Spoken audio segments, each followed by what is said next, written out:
Hello mga ka-cakes ni Lay. So another day, another cake order nga tayo for today's video. So cake to na order kanina, o diba? Hindi na siya naburo sa gallery ko. I-upload na natin agad yan. So money cake nga ito.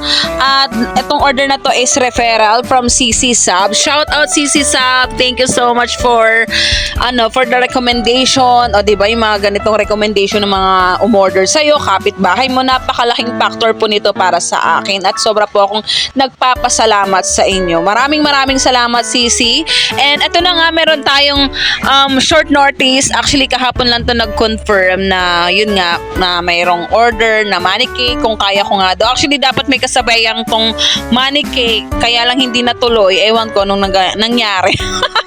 Ewan ko, basta alam na niya yun. Kung mapapanood man na to, kilala niya to, high school batchmate ko or classmate pa pala.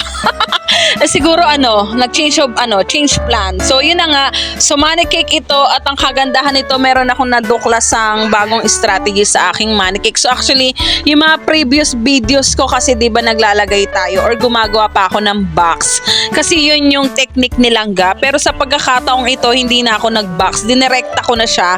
So parang similar din naman to yung sa ibang money cake na gumagamit ng straw. So ito hindi ko na siya ni-roll sa straw.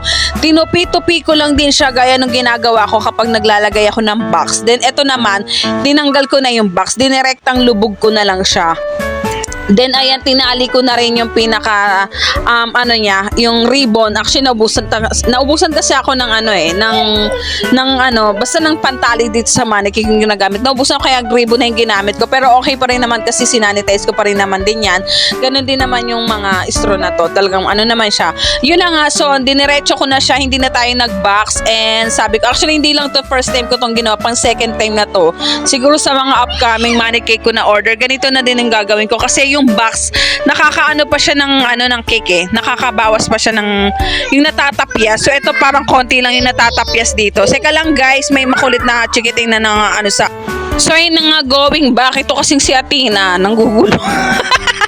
Pagkaganda nagbo-voice over, laging lumalapit. Ang daming nga na siya, Nash. So swimming daw siya. Anong oras na swimming? Sabi ko mamaya na siya mag-ilamos, patapusin niya muna ako mag-voice over. So ayun na nga, pakita ko lang ito.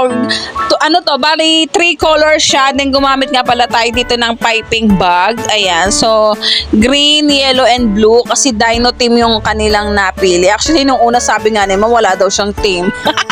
Then binigyan ko siya ng mga sample na design na possible for 9 years old na boy celebrant. So binigyan ko siya ng mga possible na simple design kasi wala naman daw team. Kasi yun talaga yung mga una kong tinatanong, ma'am, ano pong cake, anong design, may team po ba kayo? Sa mga nag-i-inquire, yan lang po talagang una kong tinatanong. Kasi depende po kung sasabihin nyo lang na simple cake lang, meron po akong mga preferred na simple design na isi-send ko sa inyo. Pero kapag po meron kayong team, kunwari Dino team, Roblox team, Mickey Mouse team, Hello Kitty team, so doon po tayo magbe-base ng inyong cake. Syempre, customize nga po ito. So meron po kayong option na ibigay kung ano po yung preferred team ninyo. At syempre, kadahil customize, yun nga po talaga, medyo mahal lang po kumpara sa mga over-the-counter cakes na nabibili po natin sa mga mall. Yan, alam nyo na po, si R at Goldie, diba? So yun po kasi is mga ready-made cakes na, at kalimitan po kasi doon is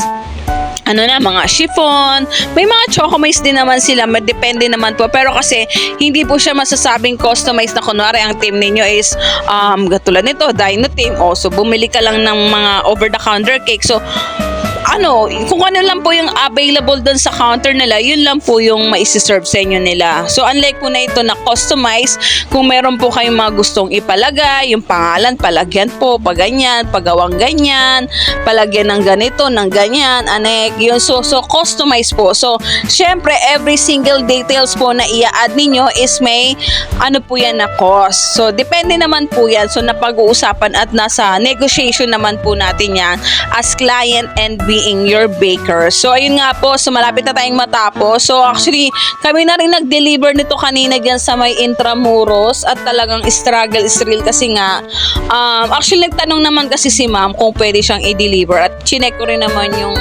schedule ni Alvin kung pwede siyang makapag-deliver kasi kung hindi talaga, pinapapick up ko na lang talaga siya sa Deka kasi nga, kailangan kong itansya yung availability din ni Alvin na makapag-deliver. If not, talagang pick up lang po talaga tayo. So ito, malapit na tayo matapos kasi printed topper lang naman siya, guys. Then ayan, so nag-base lang naman tayo dun sa preferences na isinend natin kay ma'am. Actually, pinapili ko na rin siya dito. Sabi niya ganun, Dynateam na lang daw or Godzilla. Then nagbigay ako sa kanya ng mga preference or yung ganito, yung mga sample design. Then ito yung napili ni ma'am para sa kanyang celebrant na si Noah for 9 years old na siya today. So ayan, thank you so much po. Nababakal na ako. Thank you so much for trusting Cakes ni Lay at iba pa every now and then po. Maraming salamat po sa mga recommendation, sa pag-share at pagtatag po ninyo sa akin. Makakaasa po kayo nakapagsuki na. O diba? Wala na akong rush fee dito, guys. Wala nang rush fee. Kaya lagi po din ako nagtatanong sa mga suki ko kung magkano po ba yung budget nyo para sa cake. At kung ito lang naman, ginagawa naman po natin yan ng paraan. Yun po. So, thank you so much. Ito na nga, nag-deliver na kami sa Intramuros at ito po yung naging feedback ni ma'am. So, thank you so much everyone again. God bless. Bye-bye.